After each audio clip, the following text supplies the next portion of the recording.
लगातार बारिश के कारण 40 परिवार तीस्ता के कहर से प्रभावित हो गए। जानकारी के मुताबिक पिछले कुछ दिनों से लगातार हो रही बारिश के कारण पहाड़ और मैदान इलाके में तीस्ता समेत सभी नदियों का जलस्तर बढ़ गया।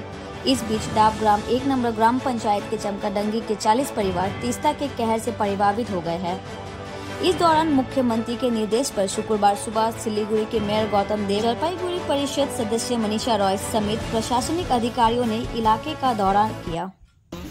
लालटन चमकडांगीते আমার সাথে জলপাইগুড়ি সদরের এসডিও সাহেব আছেন, জেলা পরিষদের সদস্য মনীষা আছে, আমাদের এমআইসি পৌর নিগমের শোভা সুব্বা আছেন। এখানে ইরিগেশনের অ্যাসিস্ট্যান্ট ইঞ্জিনিয়ার এর নেতৃত্বে কাজ হচ্ছে। চিফ ইঞ্জিনিয়ার 2 দিন আগেই এখানে এসেছেন।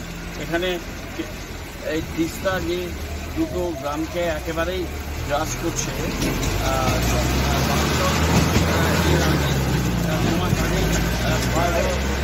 হয়েছিল।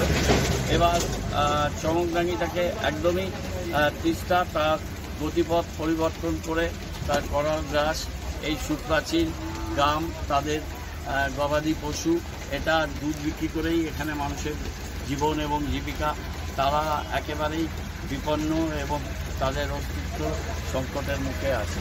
মাননীয় মুখ্যমন্ত্রী তিনি ঘটনাগুলো জানেন, তিনি ত্রাণ সামগ্রী পাঠিয়েছেন, অফিসাররা পাঠিয়েছেন, আমাদের ডিজাস্টার ম্যানেজমেন্টের টিম তারা দিনরাত্রি এখানে থাকছেন, কাজ করছেন। আমরাও ত্রাণ সামগ্রী নিয়ে আসলাম।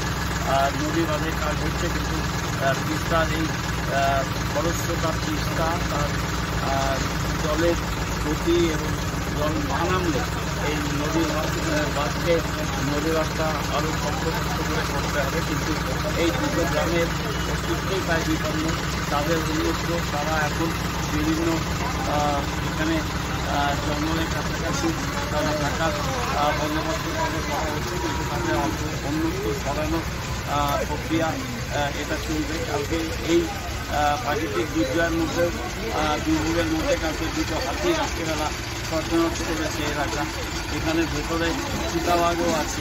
এই সব মিলে ফরেস্ট ডিপার্টমেন্ট, জেলা প্রশাসন, জেলা পরিষদ, মহকুমা পঞ্চায়েত সমিতি থেকেও এসেছিলেন সভাপতি, সভানেত্রী, কালকে তিনি কিছু ত্রাণ সামগ্রী নিয়ে এসেছিলেন।